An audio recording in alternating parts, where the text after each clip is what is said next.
ইরানের সঙ্গে চুক্তি হলে তা স্বাক্ষরের জন্য তিনি পাকিস্তানে যেতে পারেন বলে জানিয়েছেন মার্কিন president Donald Trump.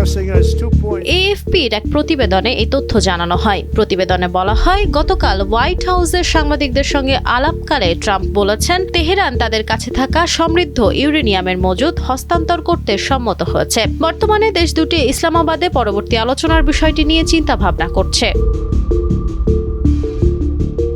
Las Vegas সফরে যাওয়ার আগে সাংবাদিকদের বলেন, আমরা ইরানের সঙ্গে একটি চুক্তি করার খুব কাছাকাছি পর্যায়ে আছি। তিনি আরও বলেন, আমাদের নিশ্চিত করতে হতো ইরান যেন কখনোই পারমাণবিক অস্ত্র তৈরি করতে না পারে।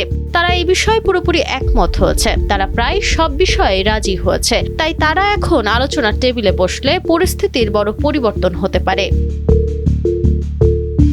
চুক্তি সইয়ের জন্য তিনি পাকিস্তানে যাবেন কিনা এমন প্রশ্নের জবাবে ট্রাম্প যোগ করেন, আমি যেতে পারি। হ্যাঁ, যদি চুক্তিটি ইসলামাবাদে সই হয় তবে আমি হয়তো সেখানে যাব।